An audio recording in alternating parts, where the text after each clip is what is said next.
नमस्कार, म ज्योति पौडेल। सगरमाथा समाचारमा स्वागत छ। नमस्कार, म राधिका तामाङ। सबैभन्दा पहिले प्रमुख समाचार।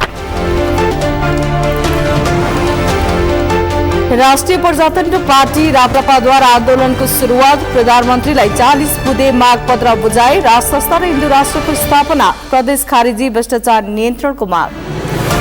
लुम्बिनी प्रदेश लोकसेवा आयोगको विज्ञापन प्रति विभिन्न संवैधानिक आयोगहरूद्वारा विरोध प्रकट, संविधान र समानुपातिक समावेशिताको सिद्धान्त विपरीत रहेको छ।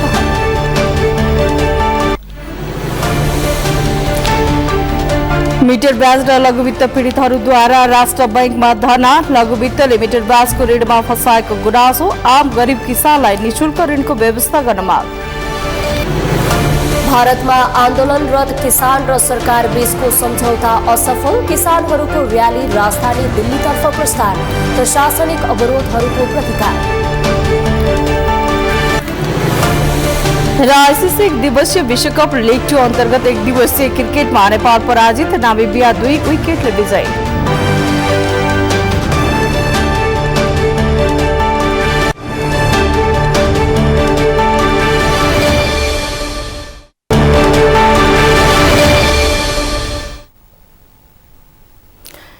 समाचार अब विस्तारमा। राष्ट्रिय प्रजातन्त्र पार्टी राप्रपाले आन्दोलनको सुरुवात गरेको छ। प्रधानमन्त्री पुष्पकमल दाहाललाई 40 बुँदे मागपत्र बुझाउँदै आन्दोलनको सुरुवात गरिएको राप्रपा अध्यक्ष राजेन्द्र लिङदेनले बताए। राष्ट्र संस्था र हिन्दू राष्ट्रको स्थापना, प्रदेश खारेजी, भ्रष्टाचार नियन्त्रण, विकास सुशासनको प्रत्याभूति लगायतका मागहरू राप्रपाको मागपत्रमा समेटिएका छन्। एक रिपोर्ट।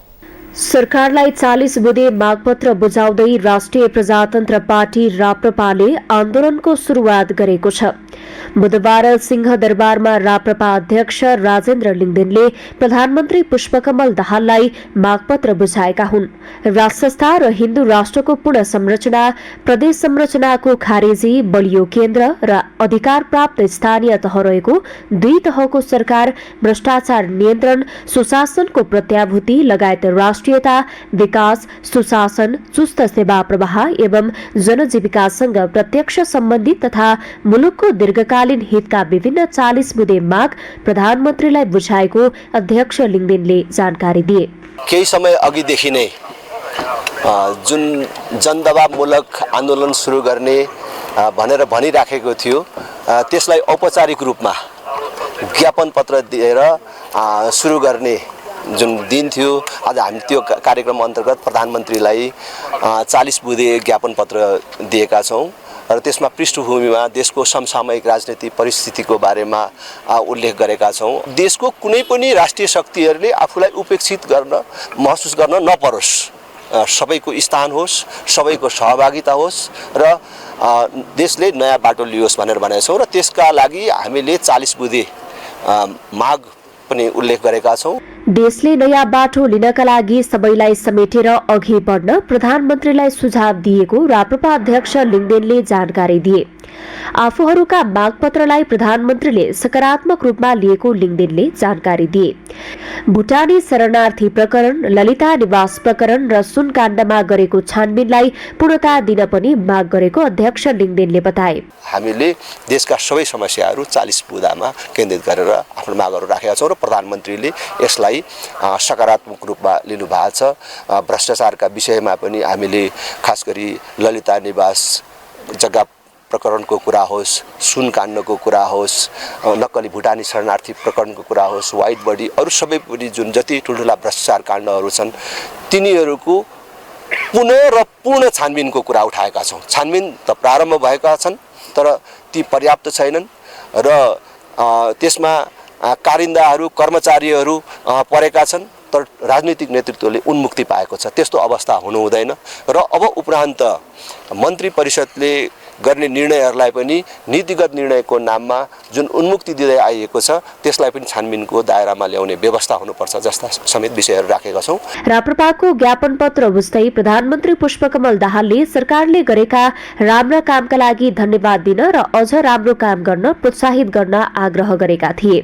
प्रधानमन्त्री दाहाललाई ज्ञापन पत्र बुझाउनु अघि राप्रपाले भ्रिकुटी मण्डपबाट भद्रकाली, सुन्धारा, वीर हस्पिटल, रत्न पार्क लगायतका क्षेत्रमा र्याली निकालेको थियो। भौतिक पूर्वाधार तथा यातायात मन्त्री प्रकाश ज्वालाको राजीनामा माग गर्दै एमाले निकट अनेरा सोब्यूले काठमाडौँमा प्रदर्शन गरेको छ। बालकुमारी घटनाको प्रतिवेदनले दोषी देखाएका ज्वालाले तत्कालै राजीनामा दिनुपर्ने वा प्रधानमन्त्रीले बर्खास्त गर्नुपर्ने भन्दै अनेरा सोब्यूले बुधबार काठमाडौँको घण्टाघर स्थित त्रिचन्द्र कलेज अगाडि मसाल जुलुस प्रदर्शन गरेको हो। उनीहरूले प्रकाश ज्वालालाई कारबाही गर, बालकुमारी घटनाको प्रतिवेदन सार्वजनिक गर लगायतका नारा लगाएका थिए। अनेरा सोब्यूका अध्यक्ष सबिक बडालले बालकुमारी घटनाको प्रतिवेदन लुकाएर दोषी मन्त्रीलाई बचाउन खोजिएको बताउनुभयो। उहाँले मन्त्रीलाई बर्खास्त नगरेसम्म सडक नछाड्ने स्पष्ट पार्नुभयो। दोषी देखेका छन् भन्ने कुराहरू आएका छन्, तर सरकारका मन्त्रीहरू दोषी हुँदै गर्दा प्रधानमन्त्री निर्दोष हुने अवस्था रहन्न। यो हिसाबले प्रतिवेदन लुकाएर जनतालाई ढाँट्ने काममा आज प्रचण्ड नेतृत्वको गठबन्धन सरकार जसरी लागेको छ, हामी भन्न चाहन्छौँ जबसम्म दोषी मन्त्रीलाई बर्खास्त गरिँदैन सडक हामी छोड्ने छैनौँ। युवालाई न्याय दिने काममा हामी लाग्नेछौँ। बालकुमारी घटनाबारे सत्य तथ्य जाँचबुझ गर्न सरकारले गठन गरेको जाँचबुझ आयोगले प्रधानमन्त्रीलाई प्रतिवेदन बुझाएको थियो। प्रधानमन्त्री दाहालले उक्त प्रतिवेदन अध्ययन गरी दोषीलाई कारबाही गर्ने बताउँदै आउनु भएको छ। पुस 13 गते ललितपुरको बालकुमारी स्थित ईपीएस कोरिया शाखा कार्यालयमा परीक्षा फारम भन्ने विषयलाई लिएर भएको प्रदर्शनमा अछामका वीरेन्द्र शाह र दैलेखका सुजन राउतको मृत्यु भएको थियो। उक्त घटनाको जाँचबुझ गर्न सरकारले आयोग गठन गरेको थियो।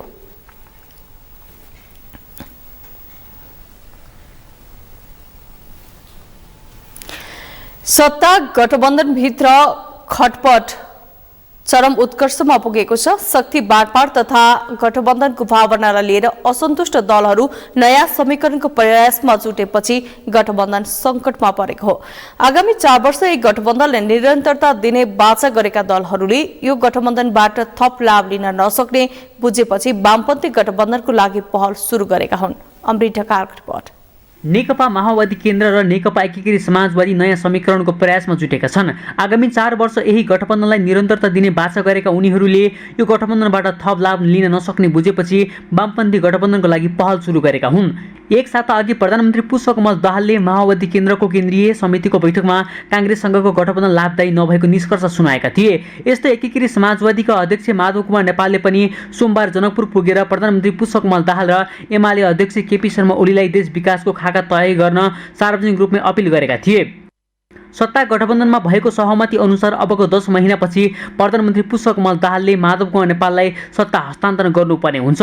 तर सरकारको नेतृत्व गर्ने अवसर फेरि प्राप्त नहुने बुझेपछि प्रधानमन्त्री दाहाल काङ्ग्रेससँगको गठबन्धन तोडेर एमालेसँग मिल्ने सुरुमा छन्। दाहालले सत्ता हस्तान्तरण गरिहाले पनि संसदमा 10 सिट भएको एकीकृत समाजवादीका अध्यक्ष माधव कुमार नेपाललाई प्रधानमन्त्री बनाउन नहुने आवाज काङ्ग्रेसभित्र उठ्न सुरु गरिसकेको छ। प्रधानमन्त्री दाहालकै कार्यशैलीलाई लिएर असन्तुष्ट काङ्ग्रेस नेताहरूले माधव नेपाललाई प्रधानमन्त्री अस्वीकार गर्ने भएपछि उनी पनि एमाले सहितको वामपन्थी सरकारको लागि तयार भएको अड्कलबाजी सुरु भएको छ। यद्यपि काङ्ग्रेस नेताहरूले भने अप्ठ्यारो परिस्थितिमा पुष्पकमल दाहाललाई प्रधानमन्त्री बनाएको भन्दै गठबन्धनलाई धोका नदिन सुझाव दिएका छन्। हामीले तेस्रो पार्टीलाई प्रधानमन्त्री बनाएका छौँ। अब आफू प्रधानमन्त्री हुन पाउँदा चाहिँ मजाले भइरहने, अरूलाई बनाउनु पर्दा चाहिँ फेरि बेमानी गर्ने, त्यो त उहाँको राजनीतिक इमेज कस्तो बनाउने हो हैन, उहाँले छवि कस्तो बनाउने हो हैन। उहाँ त अब पुष्पकमल दाहाल त नेपालको 3 चोटि प्रधानमन्त्री भइसकेको व्यक्ति हुनुहुन्छ नि।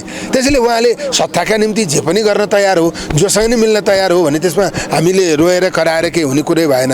त्यसैले इमानदारीपूर्वक हामीले गरेको सम्झौता बमोजिम हामीले उहाँलाई साथ दिन्छौँ। अब उहाँले दिने नदिने त उहाँको कुरा भयो। माधव नेपालजीलाई पनि हाम्रो आग्रह के हो भने अब तपाईँले चाहिँ यही गठबन्धनको बारेमा तपाईँले हिजो कसरी बोल्नुभयो हैन, आज फेरि तपाईँ चाहिँ कसरी बोलिरहनु भएको छ। त्यसैले तपाईँहरूको छवि निर्माण गर्ने कुरा पनि हो। तपाईँहरू सत्ताका निम्ति कति छिनाझम्टी गर्नुहुँदो रहेछ, जे पनि गर्नुहुँदो रहेछ भन्ने कुराको पुष्टि नगर्नुहोस्। माओवादी केन्द्र र एकीकृत समाजवादी गठबन्धनबाट बाहिरिए केन्द्रदेखि साथै प्रदेशमा काङ्ग्रेसको बहिर्गमन हुनेछ। त्यसैले वामपन्थी सरकारको कार्ड देखाएर उनीहरूले काङ्ग्रेसलाई तर्साउने र गठबन्धनबाट लाभ लिन खोजेको टिप्पणी हुने गरेको छ। यद्यपि एमाले नेताहरूले भने सत्ताको आयु बढाउन तथा गठबन्धनबाट बढी लाभ लिन पुष्पकमल दाहाल र माधव नेपालले अपनाउने रणनीतिको पछि नलाग्ने स्पष्ट पारेका छन्। हामीले सधैँ देखेका छौँ, भोगेका छौँ। त्यसैका कारणले हामीले बिचमा कुनै पनि यो समीकरणलाई यताउता गर्नुपर्छ भनेर लागेनौँ। हामी आफ्नो मिसनमा पार्टी सङ्गठनलाई सुदृढ गराउने काममै हामी लाग्यौँ र अहिले पनि हाम्रो प्राथमिकतामा सरकार गठनको कुरा छैन। सरकारलाई प्राथमिकतामा राखेर हामी अगाडि गएका छैनौँ, तर देशको समस्याप्रति गम्भीर छौँ। त्यसैले सरकारलाई सचेत बनाउने काम हामीले गरि नै रहेका छौँ। अब उहाँहरूले कुन मनसारले के गर्नुहुन्छ, कसो गर्नुहुन्छ, उहाँहरू फेरि सत्तामा टाँसिनको निम्ति यतातिर फर्किने उता तर्साउने, उता फर्किने यता तर्साउने उहाँको यो कूटनीति हो र फेरि आफ्नो कुर्सीलाई सुरक्षित गर्ने रणनीति हो। राजनीतिक दलहरूले जति नै देश र जनताको कुरा गर्ने गरेको भए पनि उनीहरू सत्ताका लागि मरिमेट्छन् भन्ने कुरा नेपाली राजनीतिमा स्थापित भइसकेको छ। संविधान, कानुन र सत्तालाई आफू अनुकूल व्याख्या गर्ने दलका नेताहरूलाई जनताले विश्वास गर्न छोडिसकेका छन्। त्यसैले कहिले संविधान रक्षा, कहिले लोकतन्त्र त कहिले स्थिर सरकारका नाममा दलहरूले मत माग्ने गरेको भए पनि अन्ततोगत्त उनीहरूले आफ्नै स्वार्थका लागि मात्रै राजनीति गर्ने गरेका छन्। अहिले सत्ता पक्ष र प्रतिपक्षहरूले गरिरहेको तर्क वितर्कलाई पनि यसैका रूपमा हेरिएको छ। सगरमाथा टेलिभिजनका लागि क्यामेरामा अभिषेक थापाका साथमा अमृत रकाल, काठमाडौँ। विभिन्न संवैधानिक आयोगहरूले लुम्बिनी प्रदेश लोक सेवा आयोगले निकालेको विज्ञापनप्रति आपत्ति जनाउँदै रद्द गर्न माग गरेका छन्। मुस्लिम आयोग, थारू आयोग, जनजातीय आयोग, समावेशी आयोग, मधेसी आयोग, दलित आयोग र महिला आयोगले बुधबार ललितपुरमा संयुक्त पत्रकार सम्मेलन गर्दै नेपालको संविधान विपरीत र समानुपातिक समावेशिताको सिद्धान्त विपरीत लुम्बिनी लोकसेवा आयोगले पदपूर्तिको सूचना निकालेको भन्दै रद्द गर्न माग गरेको हो। लुम्बिनी प्रदेश लोकसेवा आयोगबाट गत माघ 26 गते प्रकाशित स्थानीय सरकारी सेवा अन्तर्गत सहायक स्तरीय 5औं तहका पदहरूको खुला तथा समावेशी प्रतियोगितात्मक लिखित परीक्षाको विज्ञापन र फागुन 3 गते प्रकाशित उक्त पदहरूकै संशोधित विज्ञापनमाथि गम्भीर ध्यानाकर्षण भएको संवैधानिक आयोगहरूको भनाइ छ। उक्त विज्ञापन नेपालको संविधानको प्रावधान र लुम्बिनी प्रदेश निजामती सेवा ऐनको व्यवस्था विपरीत भएको थारू आयोगका अध्यक्ष विष्णु प्रसाद चौधरीले बताउनुभयो। उहाँले प्रदेश निजामती सेवा ऐनलाई कार्यान्वयन नगरी समानुपातिक समावेशिताको सिद्धान्तका साथै समग्र संवैधानिक प्रावधान एवं कानूनी व्यवस्था विपरीत भएकाले रद्द गर्नुपर्ने धारणा राख्नुभयो। प्रदेश निजामती सेवा ऐनलाई कार्यान्वयन नगरी समानुपातिक समावेशिताको सिद्धान्तका साथै समग्र संवैधानिक प्रावधान एवं कानूनी व्यवस्था विपरीत हुन गएको उक्त विज्ञापनमा हामीहरू पूर्णतः असहमत रहेको बेहोरा राख्दै उक्त विज्ञापन रद्द गरी कानून सम्मत ढङ्गले पुनः विज्ञापन आह्वान गर्नका लागि सम्बन्धित सम्पूर्ण निकायमा ध्यानाकर्षण गराउँदै यो विज्ञप्ति जारी गरिएको छ। त्यस्तै मुस्लिम आयोगका अध्यक्ष समीप मिया अन्सारीले कानून सम्मत ढंगले पुनः विज्ञापन आह्वान गर्नका लागि सम्बन्धित निकायमा ध्यानाकर्षण गराउनुभयो। लुम्बिनी प्रदेशका मुख्यमन्त्री समक्ष पनि कुराकानी गरेर यस्तो भएको किन भन्दाखेरि हामीले केही गर्न सक्दैनौँ भन्ने किसिमको पनि जवाब आयो भन्ने कुरा हामीलाई त्यहाँ राख्नुभयो।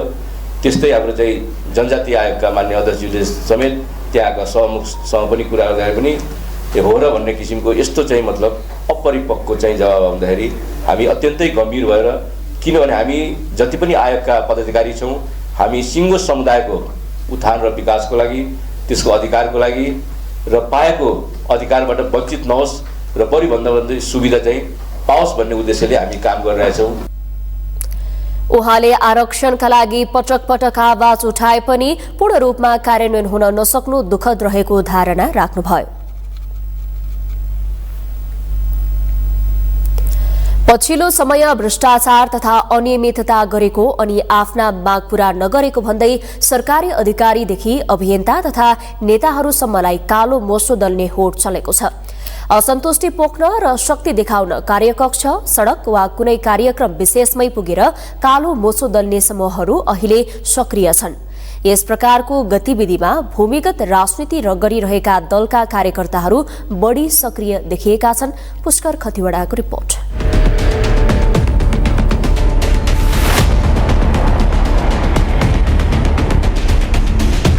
गत वर्षको फागुन 1 गते दुर्गा प्रसाईले एक सार्वजनिक कार्यक्रममा बैंक र लघु वित्तका कर्मचारीलाई कालो मुसो दल्न आफ्ना समर्थकलाई खुलेआम निर्देशन दिए। प्रसाईले कालो मुसो दस्ता समेत गठन गरे, तर कालो मुसो दस्ताका संयोजक शम्भु थापा पक्राउ परेपछि भने प्रसाईको अभियान त सेलायो, तर उनैमाथि दुर्व्यवहार गर्ने र कालो मुसो दल्ने सिलसिला भने बढिरहेको छ। गत असोजमा आफैले आयोजना गरेको पत्रकार सम्मेलनबाट बाहिर निस्किने क्रममा प्रसाईलाई कालो मुसो दलियो। त्यसपछि गत माघ 4 गते एक कार्यक्रममा उनीमाथि मुक्का प्रहार भयो।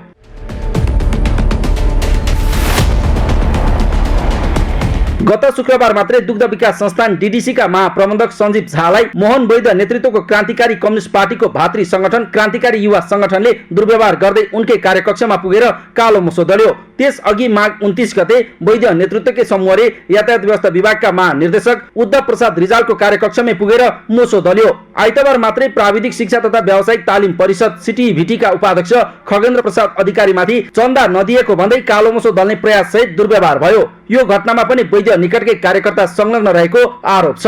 माघ 16 गते पनि धरान स्थित BP कोइराला स्वास्थ्य विज्ञान प्रतिष्ठानका कामो उपकुलपति डाक्टर प्रहलाद कार्कीमाथि कालो मुसो दल्ने प्रयास भएको थियो। गत जेठ 29 मा पनि पूर्वाञ्चल विश्वविद्यालय सेवा आयोगका अध्यक्ष महेश दाहाललाई उनकै क्वार्टरमा पुगेर आन्दोलनरत विद्यार्थीले कालो मुसो लगाएका थिए। यी त यस वर्षका मात्रै विवरण भयो। गत वर्षको भदौ 29 गते विप्लव समूहले जनक शिक्षा सामग्री केन्द्र कर्णाली प्रदेशका प्रमुख धनबहादुर केसीलाई कालो मुसो दलेका थिए। 2078 पुस 30 गते काठमाडौँ मेडिकल कलेजका सञ्चालक सुनिल शर्मालाई शिक्षा मन्त्रालयमै मुसो दलिएको थियो। मुसो दल्नेहरू माधव नेपाल नेतृत्वको नेकपा एकीकृत समाजवादीको विद्यार्थी संगठन अनेरा सब्युका कार्यकर्ताहरू रहेका थिए। 2075 पुस 23 गते वाइड बडी खरिद प्रकरणमा मुछिएका वायु सेवा निगमका महाप्रबन्धक सुगत रत्न कंसाकारलाई उनकै कार्यालयमा पुगेर कालो मुसो दलिएको थियो।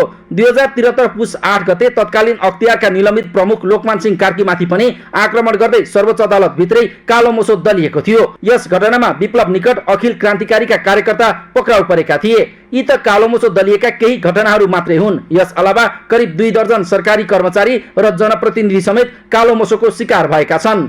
असन्तुष्टि विरोध र आक्रोश पोख्ने नाममा 3 महिना यता देशका विभिन्न स्थानमा सरकारी अधिकारीदेखि अभियन्ता र नेताहरूलाई कालो मुसो दल्ने होड्ने चलेको छ। मुलुकी अपराध संहिताको दफा 118 उपदफा 1 मा कानुनी अधिकार नभएको ठाउँमा प्रवेश गरी अभद्र व्यवहार गर्न नहुने उल्लेख छ, जसमा भनिएको छ कसैले सार्वजनिक स्थान वा प्रवेश गर्न कानुनी अधिकार नभएको ठाउँमा प्रवेश गरी कसैलाई अभद्र व्यवहार गर्न वा सार्वजनिक स्थलमा महिला बालबालिका तथा शारीरिक रूपमा अशक्त व्यक्तिलाई हातपात वा हैरानी गर्न वा त्यसको उद्योग गर्नु हुँदैन। तथापि अभियानका नाममा कालो मुसो दल्ने होड अहिले निकै बढेको छ। आफ्ना असन्तुष्टि पोख्न र शक्ति देखाउन कार्यालय, कार्यकक्ष, सडक वा कुनै कार्यक्रम विशेषमै पुगेर कालो मुसो दल्ने समूहहरू अहिले सक्रिय बनेका छन्। यस प्रकारको गतिविधिमा भूमिगत राजनीति गरिरहेका दलका कार्यकर्ताहरू बढी सक्रिय देखिएका छन्। सगरमाथा टेलिभिजनका लागि पुष्कर खतिवडा, काठमाडौँ। सगरमाथा समाचारमा अब पालो विश्रामको। विश्रामपछि मिटर ब्याज र लघुवित्त पीडितहरूद्वारा राष्ट्र बैंकमा धरना। लघुवित्तले मिटर ब्याजको ऋणमा फसाएको गुनासो। आम गरिब किसानलाई निशुल्क ऋणको व्यवस्था गर्न माग। ट्याक्सी यातायात व्यवसायीहरूद्वारा विरोध। 20 वर्षे ट्याक्सीको नयाँ ट्याक्सी खरिद गर्दा एकाधिकार प्रणालीको विरोध। र आईसीसी 1 दिवसीय विश्वकप लीग 2 अन्तर्गत 1 दिवसीय क्रिकेटमा नेपाल पराजित। नामिबिया 2 विकेटले विजयी।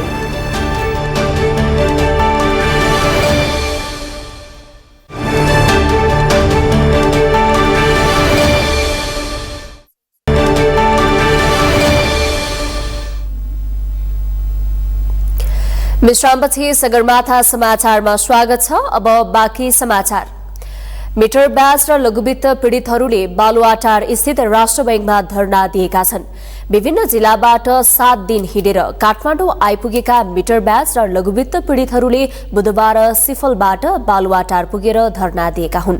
उनीहरूले लघुवित्तले मिटर ब्याजको ऋणमा फसाएको भन्दै लघुवित्त र वित्तीय संस्था खारेज गर, सामूहिक ऋण मिनाहा गर, आम गरिब किसानलाई निशुल्क ऋणको व्यवस्था गर लगायत 9 बुँदे माग अघि सारेका छन्। पीडितहरूले प्रधानमन्त्रीसँग समेत छलफल गरेका छन्। छलफलमा प्रधानमन्त्री पुष्पकमल दाहालले समस्या समाधान गर्ने प्रतिबद्धता जनाएका थिए। यमुना साकुटाको रिपोर्ट। बुधबार मिटर ब्याज र लघुवित्त पीडितहरूले बालवाटार स्थित राष्ट्रिय ब्याङ्कमा धरना दिएका छन्। लघुवित्त र वित्तीय शोषण विरुद्धको संघर्ष समिति नेपालको अगुवाईमा देशका विभिन्न स्थानबाट काठमाडौँ आएका पीडितहरूले बुधबार सिफलबाट प्रदर्शन गर्दै बालवाटार पुगेर धरना दिएका हुन्।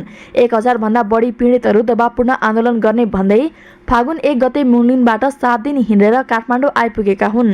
लघु वित्तीय संस्थाले लुटतन्त्र मचाएको र त्यसको ज्यादती खेप्न नसकेर सरकार सामु न्याय पाउने आशमा काठमाडौँ आएको पीडितहरू बताउँछन्। धेरै संसारै डुबाएको छ के लघुवित्त संस्थाले। अब खारिजै गरेर जाने हो कि न्याय लिएर जाने? यदि न्याय दिएन भनेपछि यहीँ आत्मशोषण गर्ने, त्योभन्दा विकल्प हाम्रो केही पनि छैन कि हामी त्यतिकै फर्केर घर जान्नौँ। सानसाना 2-3 वर्षको बच्चा छोडेर आएका छौँ हामी, घरमा हेर्ने कोही पनि छैनन्। अनि न्याय दिन्न भने सरकारले हाम्रो यहीँ आत्महत्या गरेर यहीँ सकिने, हामी फर्केर जान्ने, यति हो। गरिब तथा विपन्न वर्गलाई आर्थिक र सामाजिक रूपमा रूपान्तरण गर्नुपर्छ भन्दै 2078 सालदेखि नेपालमा लघुवित्तीय संस्थाहरू सञ्चालन गरिएको थियो। तर आफ्नो निर्देशिका अनुसार लघुवित्तीय संस्थाहरूले काम नगर्दा संस्थामा आबद्ध व्यक्तिहरू आर्थिक, सामाजिक तथा मानसिक शोषणमा परेको संघर्ष समितिले जनाएको छ। शोषणबाट मुक्त हुन विगत 2 वर्षबाट लगातार आन्दोलनमा लागेको उनीहरूको भनाइ छ। उनीहरूले लघुवित्तले मिटर ब्याजको ऋणमा फसाएको भन्दै लघुवित्त र वित्तीय संस्था खारेज गर्न माग गरेका थिए। त्यस्तै संघर्ष समितिले सामूहिक ऋण मिनाहा गर, समाजवादी अर्थतन्त्रको विकास गर, कालो सूची तथा धितो लिलाम फुक्वा गर, आम गरिब किसानलाई निशुल्क ऋणको व्यवस्था गर लगायतका 9 बुँदे माग अघि सारेका छन्। लघुवित्त पीडितले आफ्ना मागहरू राज्यले सुन्नुपर्ने भन्दै मागको सुनवाई नभएसम्म आन्दोलन जारी राख्ने बताएका छन्। तीनटा राजनीतिक दल सचेत भएर यो जनताको पीडाको अन्त्य गर्नुपर्छ र यो जनताले को आँसु पुस्नुपर्छ भन्ने हाम्रो मुख्य माग हो। यदि भएन भने अब यो अराजकताले, वित्तीय अराजकताले निम्त्याएको परिस्थितिको कारणले देशमा अर्को ठुलो भयङ्कर युद्ध हुन पनि सक्छ। सचेत रहन म राजनीतिक दलहरूलाई सचेत रहन अनुरोध गर्दछु। हामी यो माग पुरा नभएसम्म, केही उपलब्धि हासिल नगरेसम्म हामी काठमाडौँबाट फर्कनेवाला छैनौँ। लघुवित्त तथा वित्तीय शोषण विरुद्धको संघर्ष समिति नेपालले विगत 2 वर्षदेखि लघु वित्तीय संस्थाहरू खारेज गर्नुपर्ने जस्ता माग राख्दै आन्दोलन गर्दै आएको छ। शान्तिपूर्ण आन्दोलनमा केन्द्रित भएका पीडितहरूले सरकारले आश्वासनमा मात्र टार्न खोजे अर्को विकल्पमा जाने चेतावनी दिएका छन्। सगरमाथा टेलिभिजनका लागि क्यामेरामा सुनिल कोलीका साथमा यमुना सापकोटा, काठमाडौँ। नेपालको पूर्वी र पश्चिमी क्षेत्रबाट सुरु भएको मिटर ब्याज र लघुवित्त पीडितहरूको न्याय मार्चको टोली धादिङ पुगेको छ। तराईका 20 जिल्ला र भित्री मधेसका 8 जिल्लाका गरी 28 जिल्लाका पीडितहरू पैदल हिँडेर धादिङको थाक्रे स्थित सिमलेबाट काठमाडौँतर्फ अघि बढेका छन्। धादिङबाट शीतल सापकोटाको रिपोर्ट। तराईका 20 जिल्ला र भित्री मधेसका 8 जिल्ला गरी 28 जिल्लाका पीडितहरू पैदल हिँडेर धादिङको थाक्रे स्थित सिमलेबाट काठमाडौँतर्फ अघि बढेका छन्। बुधबार त्रिभुवन पार्क पुगेर बास बस्ने र बिहिबार बिहान सिंहदरबार र संघीय राजधानीका सडकमा न्याय मार्च गर्दै पैदल हिँड्ने मिटर ब्याज पीडित तथा ठगी विरुद्ध किसान मजदुर संघर्ष समितिका प्रवक्ता निर्ग नवीनले जानकारी दिएका छन्। 23 दिनदेखि निरन्तर यात्रा गरिरहेका पीडितहरू थकित बनेका छन्। लामो यात्रा र चिसोले न्याय मार्चमा सहभागीहरू अस्वस्थ भएको बताएका छन्। महाजन सब हमरा सबके 1 लाख के 3 लाख के कपालियो बना लेने, खेतों और सब्जी रख लेने, सीडीओ ऑफिस में छलफल निक से नहीं हुई है, नायदी से होता है, अदालत में से नहीं हमरा के कानून माने है। सरकार ल वही द्वारे हम सब जाय छियै कि हमरा सबके 6 बुंद मांग पूरा कर देते तो हमरा सबके अपना दिसन पीड़ित पक्ष में काम हेते, कार्यान्वयन बना के काम हेते। हमरा के पक्ष में प्रशासन रख चाहिए, सीडीओ रख चाहिए, नायदिस रख चाहिए, तब हमरा के काम हेते ना नहीं हेते। अब तोड़ देले फोड़ दे आ कोई ना हमरा का लगाई सुबल थानों में जाय छी तमा हाजने के प्रशासन सब बात बुझैया।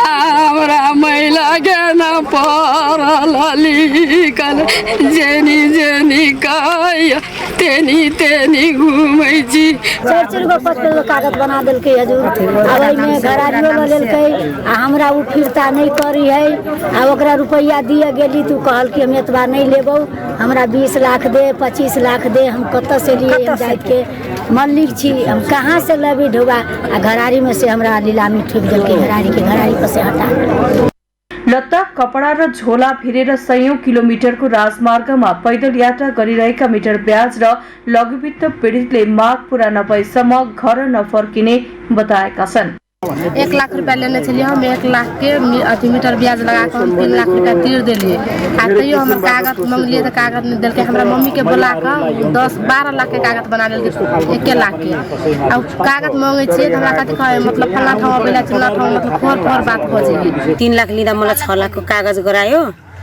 गराएपछि उले 36% ब्याजमा भनेर मलाई पैसा दिएको थियो मलाई त्यो मान्छे कस्तो छ के छ मलाई थाहा भएन अनि त्यो पैसा लिइसकेपछि मैले उसको 1 लाख तिर्नलाई मैले बाँकी थियो पैसा 2 लाख मैले तिरे 1 लाख तिर्न बाँकी हुँदाखेरि उले मलाई के भने राति 9 बजे नम्रता लामा र चिना कोइराला भन्ने श्रेष्ठ भन्ने अनि उनीहरू दुईजना आएर मलाई 10 बजे राति आएर के भने 1 लाख रुपैयाँ बाँकी भएको त्यो एकजनाले जोसँग मैले पैसा लिइदिएको त्यसले मलाई धेरै टेन्सन दिएको छ तपाईले एउटा चेक दिनु भने अनि मसँग कृषि विकासको चेक थियो अनि मैले भने मलाई चेक भर्न आउँदैन त्यसो भनेपछि उले साइन गरेर दिनु भने मैले साइन गरेर दिए उले 16 लाखको चेक भरेछ मेरो हैन चेक भरेपछि मलाई जेल हाल्दिन्छ भनेर मलाई हप्ताको 1 लाखको 10,000 ब्याज भनेर मलाई 16 लाखको मैले यताबाट ल्याउने 1 लाख ल्याउने उताबाट 3 लाख ल्याउने उताबाट 4 लाख ल्याउने उलाई ब्याज तिर्दा मैले मिटर ब्याज तिर्दा गरेपछि मलाई एकपल्ट फेरि मलाई 7 बजेतिर मलाई मोटरसाइकल स्कुटीमा हालेर तानेर लगेर फेरि 16 लाखको कागज बनाए कपाली 3 वर्षदेखि सरकारले आश्वासन दिए पनि माग पूरा नगरेको पीडितहरूको गुनासो छ। गत चैतमा पैदल यात्रा गर्दै काठमाडौँ आएर पीडितहरूले धरना दिएपछि सरकारले विशेष अदालतका अध्यक्ष गौरी बहादुर कार्कीको अध्यक्षतामा मिटर ब्याज पीडित जाँचबुझ आयोग गठन गरेको थियो। सगरमाथा टेलिभिजनका लागि धादिङबाट शीतल सापकोटाको रिपोर्ट।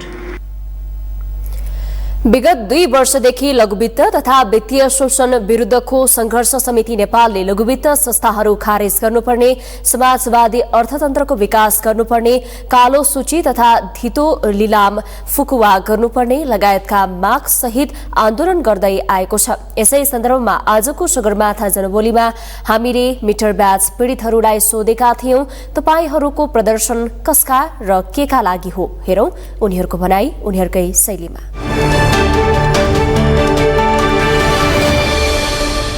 हामी लघुवित्त पीडितहरू संघर्ष समितिमा लघुवित्तले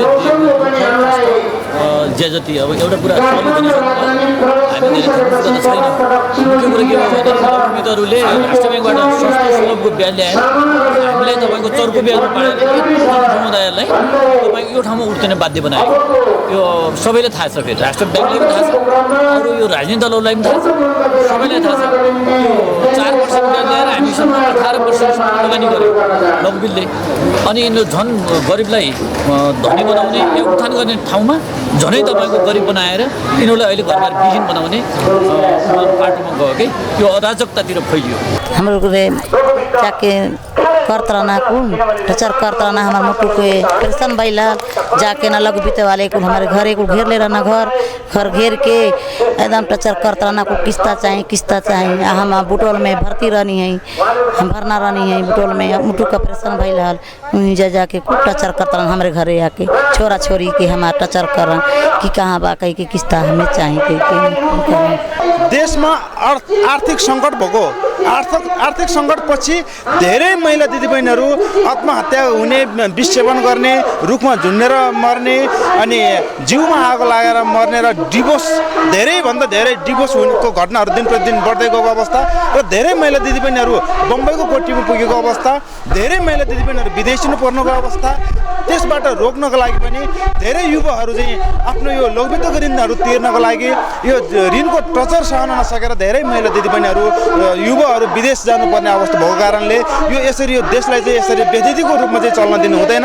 यो आर्थिक सङ्कटबाट मुक्त हुनुपर्छ भन्ने हाम्रो अभियान हो। 50,000 रुपया दलक दीदी लोग के 1 लाख देलक, 1 लाख से गइल तो 5 लाख देलक, बचत कटलक उ हमनी के ना देलक। यही करते करते हमनी के गरीब सब बिला गइल। आंदोलन कइले बानी सन, केतना महिला फसर इलाके मर गइल, केतना महिला इंडिया धललक, ओकनी के इथी शोषण के मारे, सर लोग के शोषण के मारे इ लोगों की बंक हमनी के गरीब क देलक, केतना लोग के जमीन के नीलाम क देलक। यो सारे ज्यादाती गर्न थालो। अब ब्याजको ब्याज एक किस्ता तिरेन भने हो, अब डबल किस्ता पर्छ नि त। अब 10,000 किस्ता छ भने एकैचोटि 25, अर्को महिनामा 2 महिनामा 25,000 पुर्याइन्छ। अनि त्यसैले अब तिर्न सकेन। यो हाम्रो सामाजिक न्यायको आन्दोलन हो। हाम्रा नेपाली दिदीबहिनीहरूलाई जुन लघुवित्त संस्थाहरूले कम्पनी ऐन 2048 मा ट्याग लिएर अहिलेसम्म 48 सालदेखि अहिलेसम्म 30-32 वर्षसम्म चाहिँ अहिले जुन आर्थिक रूपमा चाहिँ दिदीबहिनीहरूलाई चाहिँ तपाईँको चाहिँ पिसल्ने काम गरेको छ, खिचोमिचोमा पार्ने काम गरेको छ। यसबाट उन्मुक्ति हुनुपर्छ र दिदीबहिनीहरूले न्याय पाउनुपर्छ भनेर हामी सामाजिक न्यायको आन्दोलनमा अगाडि बढेका छौँ। हाम्रा घर जग्गा सुन चाँदी बाख्रा सबै लगेको भएर हामी चाहिँ यसरी उत्रेका हौँ। अहिले 2 वर्ष नागिसक्यो, हाम्रो 24-25 महिना भइसक्यो। हामीलाई म्याडमहरूले समाएर गाडीमा हाल्ने, हामीलाई मृत्यु दर्ता ले भन्ने, हाम्रा छोराछोरीको फोटो खिचेर लग्ने गरेर नै हामी आन्दोलनमा उत्रेका हौँ।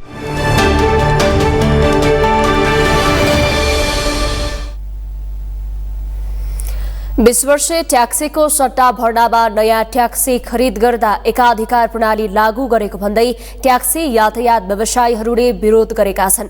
बुधबार काठमाडौँमा पुराना ट्याक्सीको र्याली सहित प्रदर्शन गर्दै सम्पूर्ण ट्याक्सी यातायात व्यवसायी तथा स्वरोजगार मजदूर संयुक्त संघर्ष समितिले ट्याक्सी व्यवसायी र स्वरोजगार मजदूरहरूलाई राज्यबाट ट्याक्सीको सट्टा भर्नामा एकाधिकार प्रणाली लागू गर्दा नयाँ ट्याक्सी खरिद गर्न झनै महँगो भएको जनाएको हो।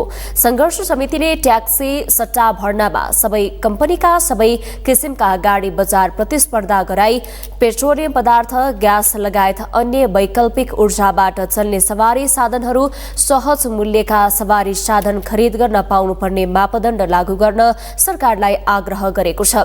त्यस्तै उच्च अदालत पाटनले ट्याक्सीको राष्ट्रिय मापदण्डका बारेमा प्रधानमन्त्री तथा मन्त्री परिषदको नाममा जारी गरेको परमादेश हुबहु कार्यान्वयन गर्न पनि सरकारको ध्यानाकर्षण गराएको छ भने ट्याक्सी सट्टा भर्नामा बजार प्रतिस्पर्धा नगराई लगाइरहेको एकाधिकार सिन्डिकेटलाई तत्काल खारेज गर्नुपर्ने साथै वैज्ञानिक तवरबाट ट्याक्सीको आयु तोकिनुपर्ने उनीहरूको माग छ। दिनुपर्ने जो ट्याक्सी सार्वजनिक यातायात डोर टु डोर सर्भिस गर्ने चिजलाई सरकारले चाहिँ व्यवस्था गरे। आर्थिकको चलखेल एउटै कम्पनीको चाहिँ सेन्ट्रिकेट प्रणालीबाट चाहिँ उहाँहरूले चाहिँ 30 लाख प्राइभेटमा र चाहिँ तपाईँको चाहिँ ट्याक्सी किन्न 37 लाख बनाउने जुन खालको चाहिँ नीति आयो, त्यसमा 7 लाख रुपियाँ चाहिँ चलखेल गर्यो। ट्याक्सी किन्दाखेरि ट्याक्सी त्यसरी मार पर्यो, त्यसलाई चाहिँ तपाईँको चाहिँ अन्त्य गरियोस् र फेरि चाहिँ हामीलाई चाहिँ 15 लाखदेखि लिएर 20 लाखसम्मको ट्याक्सी सरकारले पूर्ण व्यवस्था गरियोस्। पेट्रोल, डिजल, ग्यास जुनसुकै होस् सस्तो प्रतिवर्ष दियोस् भन्ने हाम्रो एक किसिमको दोस्रो माग हो। उनीहरूले प्रशासनिक निकायहरूबाट चालक मजदूरहरूमाथि गरिने अनावश्यक गतिविधि बन्द गर्नुपर्ने समेत माग राखेका छन्।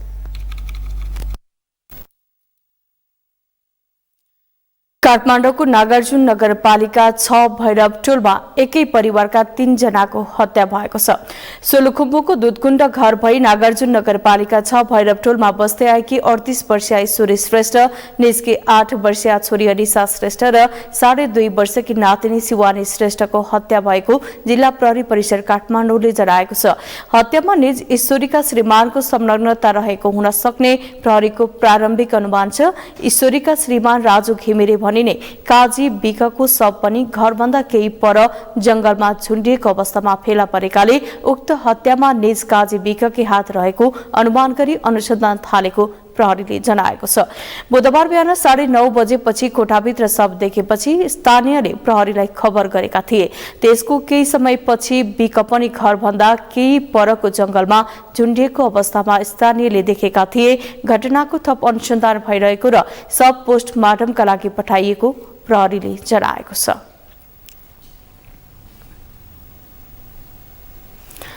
नेपालमा आएर अपराध गर्ने विदेशी नागरिकहरूको संख्या उच्च छ। प्रहरीको तथ्याङ्क अनुसार पछिल्लो 5 वर्षमा 332 विदेशी नागरिक विभिन्न अपराधमा पक्राउ परेका छन्। लागु औषध कारोबार, ठगी, मानव बेचबिखन एवं जघन्य अपराधमा समेत विदेशी नागरिकको संलग्नता देखिएको छ। राजनीतिक संरक्षण तथा खुला सीमानाका कारण विदेशी नागरिकले नेपाललाई अपराधको केन्द्रबिन्दु बनाएको सुरक्षाविदको तर्क छ। अभिषेक सुनारको रिपोर्ट। विभिन्न उद्देश्यले भित्रिने विदेशीले नेपाललाई अपराधको अखडा बनाएका छन्। घुमघाम तथा व्यावसायिक प्रयोजनको बहानामा नेपाल भित्रिएर अपराधिक गतिविधि गर्ने विदेशीहरूको संख्या नेपालमा बढ्न थालेको हो। नेपाल प्रहरीको तथ्याङ्क अनुसार पछिल्लो 5 वर्षको अवधिमा 332 जना विदेशी विभिन्न अभियोगमा पक्राउ परेका छन्, जसमा ज्यान मार्ने उद्योग, मानव बेचबिखन, संगठित अपराध, लागु औषध कारोबार तथा अन्य गम्भीर अपराधमा विदेशीहरू संलग्न रहेको पाइएको छ।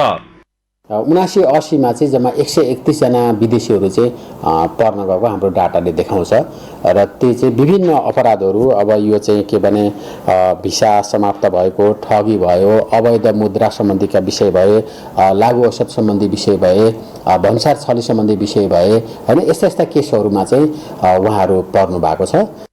भिजिट भिसाको आवरणमा आउने विदेशीहरू यस्ता अपराधमा संलग्न रहेको पाइएको छ। भिजिट भिसामा आएर म्याद सकिदासम्म बस्ने, राहदानी लुकाउने लगायतका बहानाबाजी गरी उनीहरू नेपालमा बस्ने गरेका छन्। यसरी बस्ने 3577 विदेशी पछिल्लो 7 वर्षमा निष्कासित भएका छन्। अध्यागमन विभाग अनुसार सन् 2023 मा मात्रै 459 जना विदेशी नागरिकलाई निष्कासन गरिएको हो। यसरी आउने विदेशीहरू भन्सार छली, कल बाइपास, अनलाइन ठगी लगायतका अपराधमा समेत संलग्न रहेको पाइएको छ। खुल्ला सिमाना, कानुनको कमजोर कार्यान्वयन, उधार भिसा नीतिका कारण विदेशीले नेपाललाई अपराधको थलो बनाएको सुरक्षाविदको तर्क छ। उनीहरूलाई राजनीतिक नेतृत्वले समेत सहयोग गर्दा आवत जावतमा सहज भएको उनीहरूको तर्क छ। नेपालको उदार भिसा नीति, दोस्रो कमजोर कानुन, तेस्रो कुरो खुकुलो नियमन, चौथो कुरो तपाईको खुला सिमाना, यी 4वटा कारणमाथि टेकेर अन्तर्राष्ट्रिय अपराधीहरू नेपाललाई चाहिँ ट्रान्जिट पोइन्ट बनाउने कि अपराधको थलो बनाउने, त्यसरी यहाँ चाहिँ गतिविधि सञ्चालन गरेको देखिन्छ। कसरी आए त तिनीहरू भन्दाखेरि सबैभन्दा ठुलो कुरा के छ भन्दाखेरि पर्सनल डाटा किपिङ गर्ने बिन्दु भनेको अन्तर्राष्ट्रिय विमानस्थल हो। देशैभरिको कारागारमा 1412 जना विदेशी कैदीबन्दी छन्। कारागार व्यवस्थापन विभाग अनुसार नेपालमा आएर आपराधिक क्रियाकलाप गर्नेमा भारत, चीन, Bangladesh, France, Thailand, Canada, Poland लगायत थुप्रै मुलुकका नागरिकहरू रहेका छन्। नेपालमा अपराध गर्नेमा अन्य देशको भन्दा चिनिया नागरिकको संलग्नता बढी देखिएको छ। प्रहरीको तथ्याङ्क अनुसार पछिल्लो 5 वर्षमा 100 जना चिनिया नागरिक विभिन्न अपराधमा पक्राउ परेका छन्। सगरमाथा टेलिभिजनका लागि क्यामेरामा प्रताप लामाका साथ अभिषेक सुनार, काठमाडौँ। बागलुङको धार्मिक तथा पर्यटकीय स्थल पञ्चकोटमा वृहत ब्रह्माण्डीय माघ सुरु भएको छ। बुधबारबाट सुरु भएको अनन्त श्री ब्रह्माण्डीय माघ फागुन 23 गतेसम्म चलेछ। 108 कन्याहरूबाट शुभारम्भ भएको महायज्ञ अन्तर्गत बिहिबार राष्ट्रपति रामचन्द्र पौडेलले 5555 किलोको विशाल घण्टाको उद्घाटन गर्ने कार्यक्रम रहेको छ। जल जोगाउन महायज्ञ आयोजना गरिएको आयोजकले जनाएको छ। भक्तजनहरूबाट प्राप्त हुने दान पञ्चकोटमा 151 फिट अग्लो कलश निर्माणमा खर्च गर्ने बताइएको छ। पञ्चकोटमा अहिलेसम्म 50 करोड रुपैयाँ बढीको पूर्वाधार तयार भइसकेका छन्। पञ्चकोटको पूर्वाधार निर्माण सम्पन्न भएपछि आन्तरिक तथा बाह्य पर्यटकहरूको संख्यामा वृद्धि हुने र स्थानीय बजारै सहज हुने स्थानीयहरूको विश्वास छ। पनि भयो, यो विश्वमा चिनिकन विश्व सम्पदा सूचीमा परिसकेको छ र पर्ने पनि छ। दोस्रो मुक्तिनाथको रूपमा विकास गर्दै हुनुहुन्छ जुन मुक्तिनाथ बाबा अथवा कमल नयन आचार्यले, त्यसको लागि अब धेरै कुरामा हरेक कुरामा देशको विकासदेखि लिएर हरेकमा टेवा पुग्नेछ। भक्तजनहरू आउनुहुनेछ, यो उहाँको चाहिँ छुट्टै नौलो यो एकदम छुट्टै किसिमको सन्देश आउन छुट्टै अति राम्रो कल्पना गरिबक्सेको छ।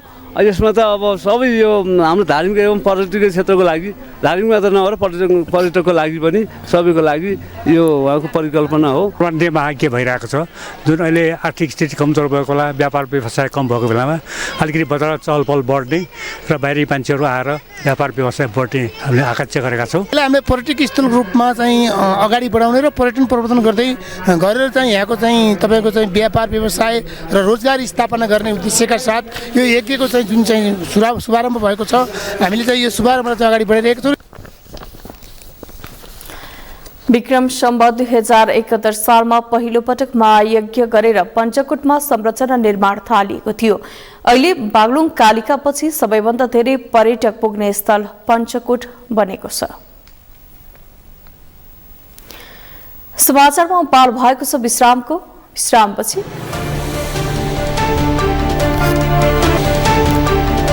भारतमा आन्दोलनरत किसान र सरकार बीचको सम्झौता असफल, किसानहरूको र्याली राजधानी दिल्लीतर्फ प्रस्थान, प्रशासनिक अवरोधहरूको प्रतिकार। र आइसिसी 1 दिवसीय विश्वकप लीग 2 अन्तर्गत 1 दिवसीय क्रिकेटमा नेपाल पराजित, नामिबिया 2 विकेटले विजयी।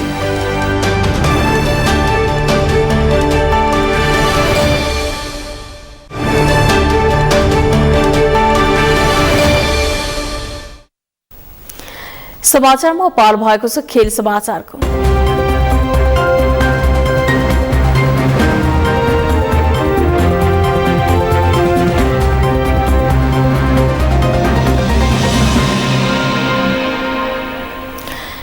आइसिसी 1 दिवसीय विश्वकप लीग 2 अन्तर्गत 1 दिवसीय क्रिकेटमा नेपाल नामिबियासँग पराजित भएको छ।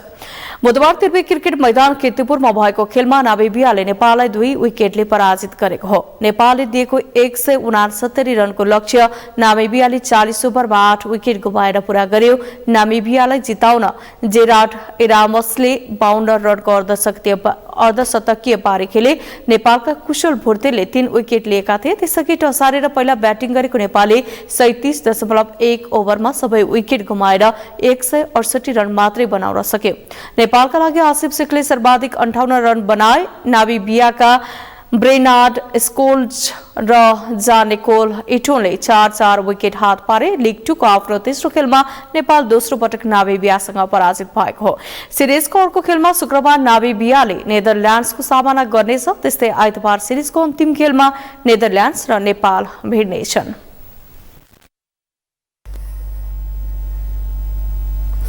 पछिल्लो समय ठूला फुटबल प्रतियोगितामा सरकारी लगानी बढ्दै गएको छ। फुटबलमा लगानी बढ्नुका साथै उपाधि प्राप्त खेलाडीले सानै भए पनि पुरस्कार पनि पाइरहेका छन्।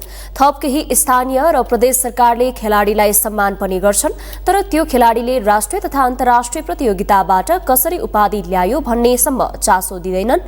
खेल विकासमा खेलाडी प्रशिक्षण र साना प्रतियोगितामा राष्ट्रपति रनिङ सेल बाहेक सरकारको उपस्थिति देखिँदैन। सरकारी तहबाट हुनुपर्ने साना प्रतियोगितालाई निजी क्षेत्रले आफ्नै बलबुतामा सञ्चालन गरिरहेका छन्। कैलालीबाट दिनेश विष्टको रिपोर्ट।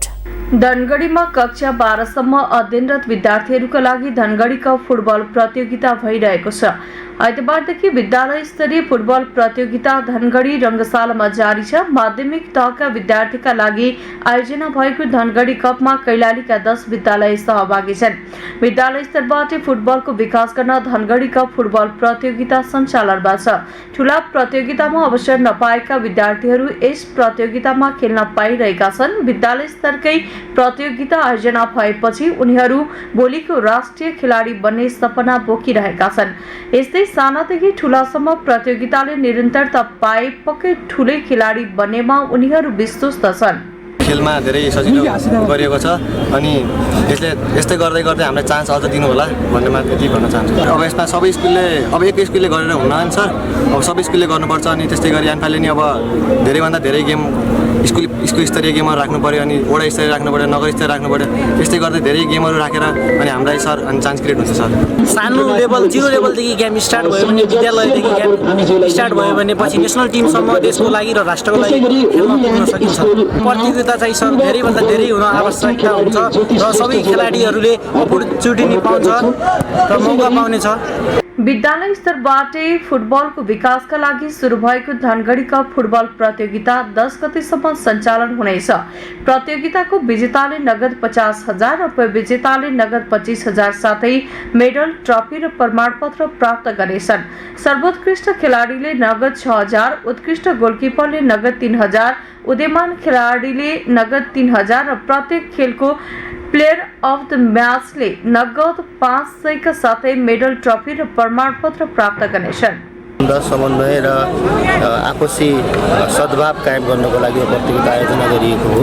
यो प्रतियोगिताको विजेताले नगद 50,000 पुरस्कार प्राप्त गर्नेछ। ग्रासरुट लेभलका प्रतियोगिताहरू हुन्, त्यसैले यो यस्ता खालका सरकारले पछिल्लो समय खेल क्षेत्रमा लगानी लाउन खोजे पनि उपयुक्त ठाउँमा लगानी हुन नसकेको सरकारवालाले स्वीकार गरेका छन्। प्रतियोगिताको लाखौं पुरस्कार राशिका लागि बजेट खर्च गर्नुभन्दा उमेर समूहका खेल र प्रशिक्षण आवश्यक रहेको सरकारवाला बताउँछन्। गाउँमै खेलाडीको प्रशिक्षण र पालिका स्तरबाट विद्यालय स्तरीय प्रतियोगितामा लगानी हुनुपर्ने उनीहरू बताउँछन्। मुख्य क्षेत्र भनेको विद्यालय हो र विद्यालय स्तरमा यदि हामीले चाहिँ प्रशिक्षण पुर्याउन सक्यौँ भने त्यो सबैभन्दा राम्रो हुन्छ हैन। र अर्को कुरा के छ भने जुन अहिले चाहिँ नेपाल सरकार, प्रदेश सरकार, स्थानीय निकायहरू उहाँहरू सबैले चाहिँ एउटा चाहिँ प्रत्येक चाहिँ पालिकामा हैन अनि प्रत्येक चाहिँ जिल्लाहरूमा एउटा चाहिँ पर्याप्त मात्रामा प्रशिक्षकहरू बनाएर चाहिँ एउटा चाहिँ प्रशिक्षण गर्ने यदि व्यवस्था गर्ने हो भने पक्कै पनि यस्ता खालका प्रतियोगिताहरूमा चाहिँ सुदूरपश्चिम प्रदेश सरकारले समेत वर्षेनी करिब 1 करोड बजेट मुख्यमन्त्री कप खेलकुदका लागि विनियोजन गरेको हुन्छ। त्यो बजेट यस्ता खेलाडी उत्पादन भन्दा लाखौं धनराशि सहित राष्ट्रिय स्तरको प्रतियोगितामा लगानी हुन्छ। त्यो धनराशि न आफ्नो प्रदेशले पाउँछ न त आफ्ना खेलाडीले नै। त्यसकारण खेल क्षेत्रको लगानी बारे गम्भीर रूपमा सोच्न आवश्यक छ। सगरमाथा टेलिभिजनका लागि कैलालीबाट दिनेश विष्टको रिपोर्ट। रसुवामा प्रथम रसुवा नेकोस कप खुल्ला जिल्ला स्तरीय पुरुष भलिबल प्रतियोगिता हुने भएको छ। गाल्भो लोसारको अवसरमा सांस्कृतिक कार्यक्रम सहित जिल्ला स्तरीय भलिबल प्रतियोगिता गरिने नेपाल खेलकुद महासंघ रसुवाले जनाएको छ। प्रतियोगिता आगामी फागुन 25 गतेदेखि शुरू हुँदैछ। प्रतियोगिता स्थानीय कालिका हिमालय माविको खेल मैदानमा हुनेछ। प्रतियोगितामा प्रथम हुनेलाई रु 77,777, द्वितीय हुनेलाई रु 44,444 र तृतीय हुनेलाई रु 22,222 नगदसहित सिल्ड, मेडल र प्रमाणपत्र प्रदान गरिनेछ। त्यस्तै खेलमा अनुशासित खेलाडी, उत्कृष्ट स्पाइकर, उत्कृष्ट ब्लकर, उत्कृष्ट डिफेन्डर, उत्कृष्ट लिफ्टर र उत्कृष्ट कोचहरूलाई पनि ट्रफी, मेडल र प्रमाणपत्र प्रदान गरिने आयोजकले बताएको छ। क्वार्टर फाइनलदेखि म्याच अफ द म्याचलाई पनि ट्रफी प्रदान गरिनेछ। टिम दर्ता फागुन 23 गतेसम्म खुल्ला गरिएको छ। खेल अवधिभरका लागि खेलाडीका बीमा पनि गरिने नेपाल खेलकुद महासंघ रसुवाका अध्यक्ष विराज तामाङले जानकारी दिए।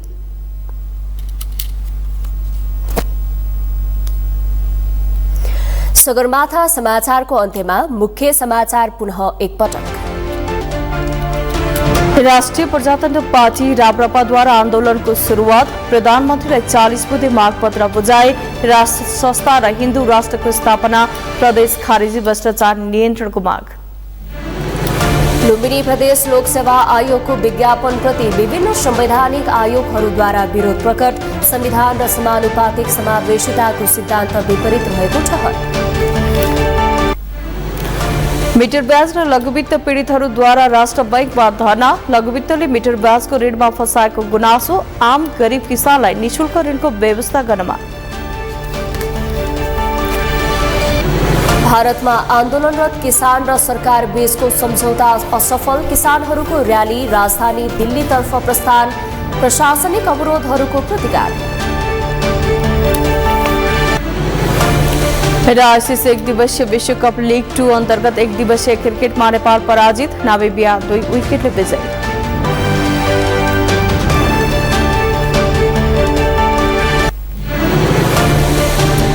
हौस् त सगरमाथा समाचार अहिलेलाई सक्यो। तपाईँ समाचार बुलेटिनका साथै सगरमाथा टेलिभिजनका सम्पूर्ण कार्यक्रम www.sagarmatha.tv-मा पनि पढ्न र हेर्न सक्नुहुनेछ। साथै युट्युबमा youtube.com/sagarmatha TV नेपालमा हेर्न सक्नुहुनेछ। तपाईँ हामीलाई फेसबुकमा पनि facebook.com/YesTV नेपालमा फलो गर्न सक्नुहुनेछ। समाचारको शिखर, नेपालको गौरव, नेपालको पहिलो न्युज च्यानल सगरमाथा टेलिभिजन हेर्दै गर्नुहोला। नमस्कार।